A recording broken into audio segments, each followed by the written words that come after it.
A todos saúdo em mais uma celebração da passagem do aniversário de 25 de abril de 1974. E, naturalmente, agradeço também a presença de todos.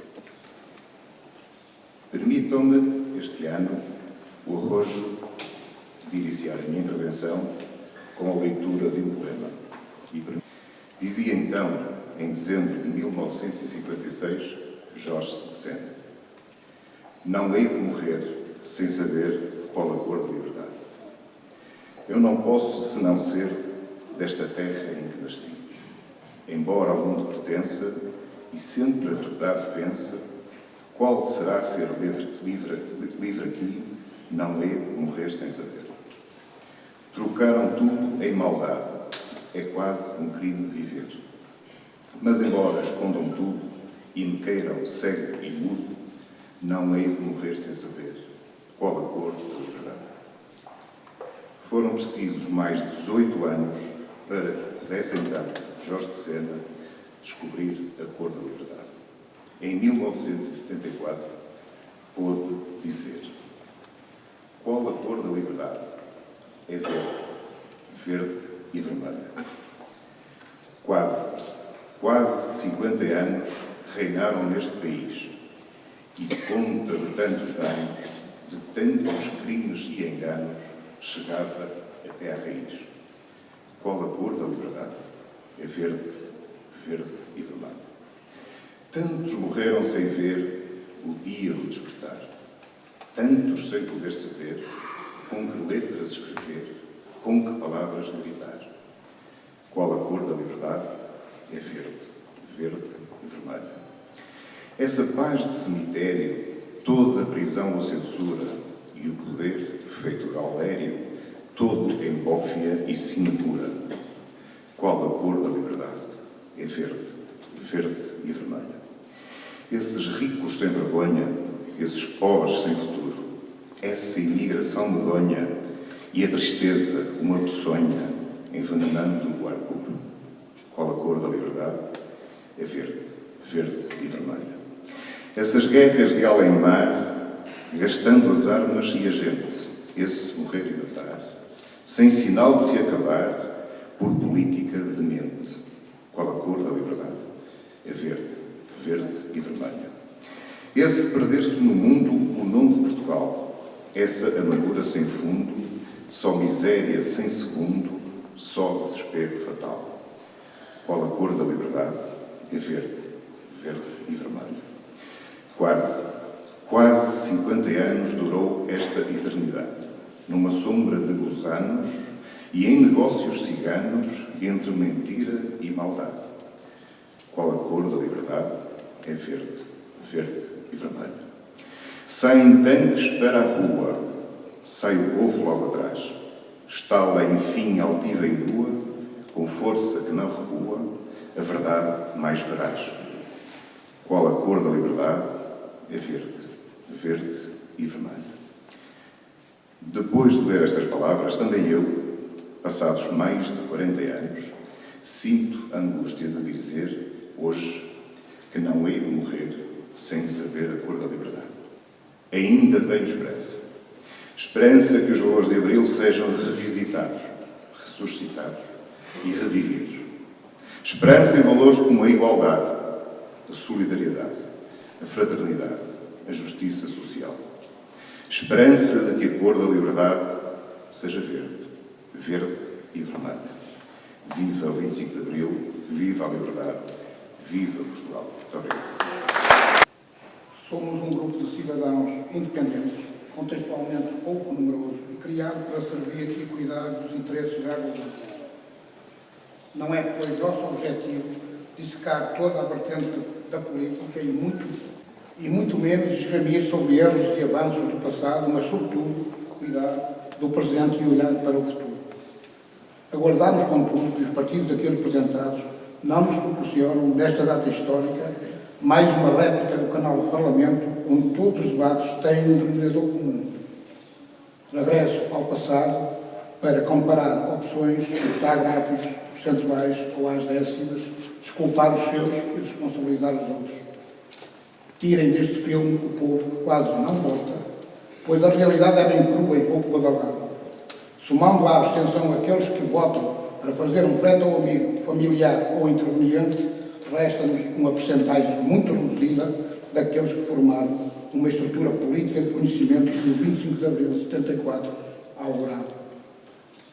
Os partidos políticos, e não só, deverão dissociar-se deste paradigma e enverdar pela promoção de consensos que a cultura da responsabilidade e a democracia exige, sempre que possível e fundamentalmente na saúde, na justiça e na educação. Devem, no nosso entendimento, ultrapassar o síndrome direita-esquerda e vice-versa e caminharem progressivamente com os dois pés e não aos saltinhos como até aqui. O país deverá ser pensado, planeado a outro timing e não com a miopia de 4 anos. Felicitamos o Sr. Presidente pelas medidas centralizadoras que tem preconizado e que realçamos 2 exemplos: o desporto sénior, a ação social de proximidade. E, fundamentalmente, o felicitamos pela retoma na construção das estruturas básicas de água e saneamento em algumas freguesias. Recordo uma das principais aspirações do 25 de Abril.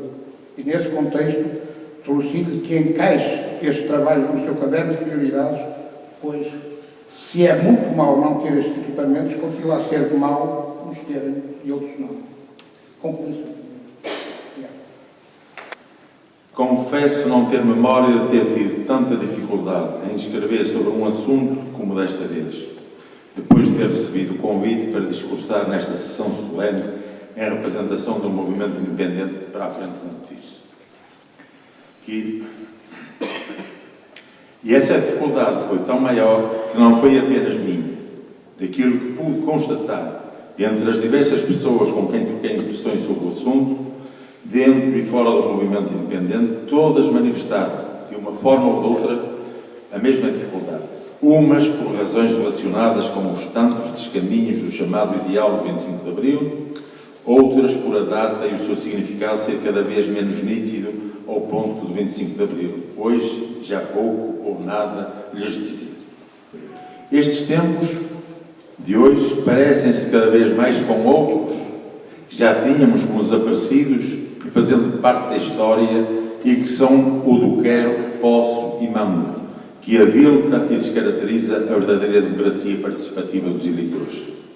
De facto, tudo seria diferente se fossem verdadeiramente cumpridos os desígnios do movimento militar que, em boa hora, restituiu aos portugueses os direitos e liberdades fundamentais. É importante incentivar a participação cívica, seja de que maneira for, e todas as formas de a cercear são condenáveis, como todas as formas de as incentivar serão sempre de louvar. É este o grande desafio da nossa democracia de 41 anos, de vida instaurada pela iniciativa de um grupo de militares que decidiram devolver um regime democrático ao povo no dia 25 de abril de 1974. Viva a democracia! Viva Santo Tirso! Viva Portugal! Hoje em dia estamos no termo de uma enorme tempestade. Tempestade essa provocada pelo exagero, pelo facilitismo e ilusão, causando pobreza, desânimo, desinvestimento e graves problemas sociais. Concordando ou discordando, Portugal encontra-se a crescer com credibilidade e sustentabilidade face a duras reformas, mas indispensáveis, acreditando que este é o único caminho com maior ou menor flexibilidade. Continuamos a ser confrontados com diversos déficits estruturais, sociais e económicos. Para tornarmos um país com futuro, muito caminho temos que percorrer. Um dos grandes déficits é a política. O 25 de Abril trouxe-nos a democracia. O encanto da democracia é saber usá-la, aplicá-la e vivê-la. A democracia, sendo um pilar da sociedade contemporânea, é para servir e não para ser servida. Conquistar a liberdade e a democracia, vamos servi-la. Foi para isso que, a 25 de abril de 74, os nossos militantes o fizeram. Vamos servi-la por e para Santo Tirso, porque Santo Tirso merece. Viva Santo Tirso, viva Portugal! As políticas que se têm praticado, contrariando e invertendo os valores de abril, apresentam resultados sociais e económicos desastrosos na vida dos portugueses. Assistimos hoje a uma política fraca para os fortes e forte para os fracos, nomeadamente para as classes sociais mais fragilizadas. Mas se a história pertence ao povo, a um povo que resiste, haverá sempre alguém que resista, haverá sempre alguém que dirá não. O agravamento das desigualdades torna-se bem visível com a destruição dos postos de trabalho, o aumento do desemprego, a precariedade, a redução de salários, o aumento da pobreza e o recuo do Estado num conjunto de funções sociais vitais. É tempo de voltar ao espírito do 25 de Abril. É tempo do poder ser exercício com respeito pelo povo e para o povo. É aqui que se deverão centrar as análises políticas e as opções políticas a fazer para o futuro. Porque Portugal não está condenado nem ao fracasso, nem à miséria, nem à perda de soberania. Porque Portugal voltará a ser a terra da liberdade, a terra da fraternidade, dos rostos da igualdade, onde é o povo quem mais ordena. Neste 41º aniversário, hoje e sempre, não as deixaremos fechar. Reabriremos de par em par as portas que Abril abriu. Viva o 25 de Abril, viva o Conselho de Santo Tirso, viva Portugal. Reunimos de novo para celebrar um marco incontornável da nossa memória coletiva. Os valores democráticos que o mesmo representa, a liberdade, a fraternidade, a solidariedade, a justiça social, já o disse aqui mesmo há um ano atrás, são o farol que iluminou o nosso passado e que há de continuar a iluminar o nosso caminho futuro. Estou certa disso. Daí que a memória deva ser permanentemente revisitada. E os rituais, como este, também servem para isso mesmo. Por isso estamos hoje, muito justamente, em celebração e, mais ainda, em reflexão nesta nossa inelutável viagem do passado para o futuro. Felizmente para todos nós, porém, a esperança representa o permanente triunfo do futuro sobre o passado. E dúvidas não restam de que a integridade e os valores saem sempre reforçados das circunstâncias duras e adversas. Cada um de nós, individualmente, já foi confrontado com a adversidade na intimidade da sua vida e sabe bem daquilo que fala. Tal como as árvores se firmam na terra em dias de vento e tempestade, também nós reforçamos caráter e capacidade de compromisso perante as dificuldades. Todos sentimos na pele o imenso esforço feito para chegar aqui, por vezes até com algum desalento. Mas, afinal, a incontornável austeridade deu frutos. A economia portuguesa afastou o espectro da ruptura e está em crescimento. Numa palavra, e isto tem que ser reconhecido à nossa governação, Portugal recupera. E recupera progressivamente a sua liberdade de escolha, o direito a estar na linha da frente. Por isso, viva Portugal, bem-aja Santo Tirso. Como já foi dito, comemoramos hoje o 41º aniversário de um acontecimento que marcou decididamente a história de Portugal. Temos, porém, que enfrentar nos tempos atuais sérios desafios que fazem perigar a estabilidade daquelas conquistas. Como fiéis depositários da herança que nos legaram os capitães de Abril, todos temos o dever de mobilizar os cidadãos para a participação na discussão e na decisão dos assuntos do bem comum. Temos de encurtar a distância entre eleitores e eleitos e, desde já, reconheço o contributo que, nesse sentido, tem sido dado pela autarquia ticense, que subiu ao poder fazendo promessas que cumpre, ouvindo, deslocando-se às freguesias, promovendo a decisão em parcelas do orçamento municipal, promovendo o debate, as tertúlias e reflexões sobre as questões do desenvolvimento local. Permitam-me que contrarie qualquer pessimismo instalado, que deixe uma mensagem de esperança no povo português e nos jovens, na sua capacidade de resistir e de ultrapassar as mais sérias dificuldades, de descobrir e escolher alternativas que contribuam para uma sociedade mais justa e menos desigual. Viva o 25 de Abril, viva Portugal! Caras e caros cidadãos, Portugal vive um período particularmente difícil da sua história. Vítima da crise mundial, dos especuladores financeiros e de uma Europa à deriva e comandada pelo diretório alemão, Portugal teve de se sujeitar a viver os últimos 3 anos numa espécie de regime de duodécimos, recebendo a conta-gotas as tranches desbloqueadas pelas instituições internacionais para fazer face às necessidades domésticas. O programa de ajustamento, levado muito para além daquilo que lhe foi exigido pelas instâncias internacionais, fê-lo regredir 20 anos e pôs em causa uma boa parte dos direitos adquiridos em abril de 74. As finanças assumiram um papel de quem mais ordena. O Estado Social sofreu um profundo abalo. E a Europa, aqui tão perto, nunca foi verdadeiramente solidária conosco. O presente obriga-nos a voltar a abril e a encontrar a inspiração para enfrentar as dificuldades do nosso tempo, lutando, hoje como há 41 anos, pela dignidade do povo português. Caras e caros cidadãos, quando em outubro de 2013 passámos a liderar os destinos do município de Santo Tirso, assumimos o compromisso de estabelecer um amplo diálogo social e de fazer política para as pessoas e com as pessoas. No fundo, comprometemo-nos a colocar em prática políticas de proximidade. Comprometemo-nos a cumprir abril. Estávamos, afinal, a reafirmar uma das maiores conquistas da Revolução, o poder local, e a concretizá-lo. Se queremos credibilizar a ação política, temos de ser nós, os políticos, a dar o exemplo, a começar pelo autarca local.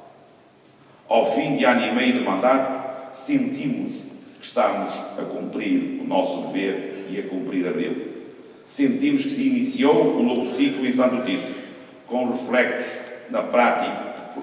práticos na vida das pessoas e na forma de fazer política no município. Não se trata de mera retórica política. Nós passamos das palavras aos atos, porque o compromisso que assumimos em outubro de 2013 tem a força moral e um contrato assumido com a população do concelho de Santo Tirso.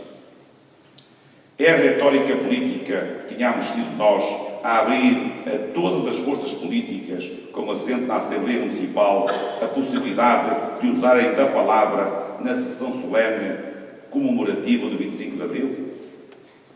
É a retórica política a realização de reuniões descentralizadas por todo o Conselho do Executivo Municipal, como aquela que tivemos esta semana no Colégio das Caldinhas, para estimular e qualificar a participação cívica da população do Conselho, especialmente os mais jovens? É a retórica política a auscultação feita por primeira vez a todas as forças políticas, com assento na Assembleia Municipal, no âmbito da elaboração do Orçamento Municipal para 2014 e 2015? É a retórica política o lançamento do Orçamento Participativo Jovem, medida inédita no Conselho, com uma dotação de 120 mil euros para chamar os jovens à participação cívica e democrática? É a retórica política as medidas de proximidade levadas a cabo pelo Executivo de maioria socialista, saído das eleições de setembro de 2013, como, por exemplo, o atendimento descentralizado dos serviços da ação social em todo o Conselho? É a retórica política a criação pela primeira vez do Conselho Económico e Social para aconselhar o Executivo Municipal em problemas de magnitude elevada no nosso município? É a retórica política o diálogo institucional que tem sido mantido com os presidentes de junta, as associações e as empresas, forças motoras e transformadoras do Conselho? Conscientes da realidade socioeconómica do país, ainda a erguer-se das ondas de choque provocadas pela maior crise mundial dos últimos 100 anos, não apagámos o passado, mais ou menos recente, mas orientámos o ciclo político iniciado há ano e meio para a coesão social e para a economia local. Também aqui sentimos que estamos a cumprir abril. Se não, veja-se. Duplicámos o valor de apoio ao arrendamento municipal, fixando-o nos 250 mil euros. Criámos o Fundo de Emergência Social com uma dotação de 150 mil euros. Comparticipámos a aquisição de 2 vacinas para a primeira infância que estão fora do Esquema Nacional de Vacinação. Distribuímos gratuitamente bilhetes de transportes urbanos dos mais carecidos e idosos. Criámos tarifas sociais para os serviços de saneamento e lixo. Apoiámos as famílias na aquisição de material e manuais escolares. Criámos o programa MIMAR, pela primeira vez, para ocupar as crianças do primeiro ciclo e pré-escolar durante os períodos de interrupção letiva. Alargámos o disposto sénior a todo o Conselho. Criámos em parceria com o Estado e com este Governo espaços do cidadão espalhados por todo o Conselho. No último ano e meio, a economia local também tem estado no centro das atenções das políticas municipais. As contas de 2014, aprovadas há 2 dias, mostram claramente o rumo traçado naquele que foi o primeiro exercício da gestão da nossa inteira responsabilidade. E os números não mentem. Quando tomamos posse, o prazo médio de pagamentos a fornecedores era de 145 dias. Hoje, ano e meio envolvido, esse prazo caiu para 76 dias, quase metade daquilo que herdamos. A atividade financeira da Câmara Municipal envolveu mais de metade, 67%, das entidades do Conselho fornecedoras de bens e serviços do município. Eu vou repetir. A atividade financeira da Câmara Municipal envolveu mais de metade, 67%, das entidades do Conselho fornecedoras de bens e serviços ao município. À sua escala, apesar de todos os constrangimentos económico-financeiros e de leis castradoras da autonomia local, a Câmara Municipal tem dado um contributo para reafirmar a economia local, injetando dinheiro, o dinheiro que pode, pagando a tempo e horas e oferecendo condições vantajosas e competitivas para as empresas se instalarem em Santo Tirso ou aumentarem as suas unidades industriais e comerciais já existentes. Caras e caros cidadãos, os números, uma vez mais, não mentem. As funções sociais, como a coesão social, a educação, a saúde, o turismo ou o desporto, são, como já dissemos, as nossas prioridades. Para as funções sociais, foi dirigido mais de 70% dos investimentos feitos ao longo de 2014. Não podemos gastar aquilo que não temos. Exige também hoje, mais do que nunca, que os decisores políticos apliquem com critério e parcimónia o dinheiro que é de todos. Que sejam prudentes e não caiam na tentação do aventureirismo e experimentalismo, prometendo tudo a todos. E que tenham visão para os tempos vindouros, que são os nossos filhos. Foi a pensar no futuro que fizemos um grande esforço para reduzir a dívida global do município, que caiu em 2014, 9%. Mas fomos ainda mais longe. A poupança corrente do município, em comparação com o ano anterior, aumentou 28%, atingindo quase 6 milhões de euros. Os investimentos esses também não foram descurados, numa lógica de continuidade administrativa e de planeamento, estando neste momento a correr no município projetos em fase de conclusão ou de avançada execução no valor de 12 milhões de euros financiados por fundos comunitários, por fundos próprios ou de protocolos com o Governo. Ao longo deste ano e meio, acreditamos que temos estado à altura dos tempos. Temos mesmo a consciência de que a Câmara Municipal tem sido uma almofada amortecedora das políticas de austeridade e empobrecimento de que está a ser vítima o país. Mas apesar do rigor, do esforço e da poupança, o orçamento do município começa a dar mostras de que está no limite da sua capacidade em matéria de resposta a situações sociais dramáticas e cada vez mais frequentes. Que meios temos nós, as autarquias locais, para fazer face aos pedidos de apoio que todos os dias chegam à Câmara, para além daqueles que temos? Que meios temos nós, as autarquias locais, para fazer face ao cada vez maior número de desempregados? Que meios temos nós, as autarquias, para convencer a banca a apoiar as pequenas e médias? Se a Administração Central nos quer impor novas competências em matéria de educação, saúde e segurança social, com consequências diretas em termos de despesa no orçamento municipal. Como podemos nós, as autarquias locais, ter autonomia financeira se o Governo nos quer convencer da bondade de uma reestruturação no setor das águas em Portugal, que vai agravar a fatura média da água para os consumidores dos municípios do litoral e do interior de 40% e 10%, respectivamente? Pouco podemos fazer, a não ser que as políticas em Portugal e na Europa mudem. Mas também não tenhamos dúvidas. Portugal não muda se a Europa não mudar, abandonando de vez a obsessão da austeridade a todo custo. Nós continuaremos a governar com espírito de missão, tentando, nestes tempos conturbados e de incerteza, não deixar ninguém para trás no nosso município. Não baixaremos os braços, nem nos vamos resignar, porque isso seria trair Abril. E também não perdemos tempo a olhar para trás, a construir moinhos de vento, ou a combater em nome de uma ilusão. Os nossos olhos estão postos no futuro. Temos sabido estar à altura da empreitada que nos calhou em mãos e temos sabido cumprir Abril. E também temos a certeza de que continua a fazer sentido celebrar Abril, hoje como há 41 anos. Porque Abril é de todos, de Portugal, dos portugueses e da humanidade. Viva o 25 de Abril!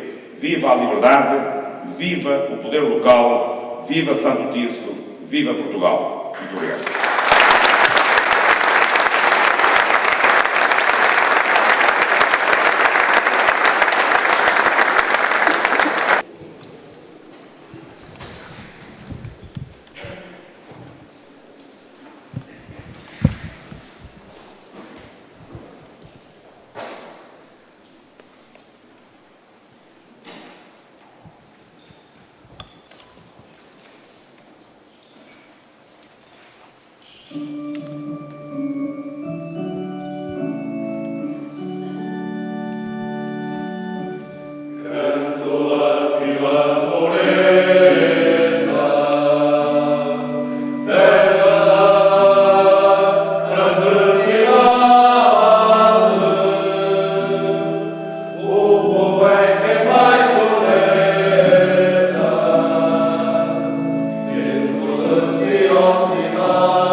Dentro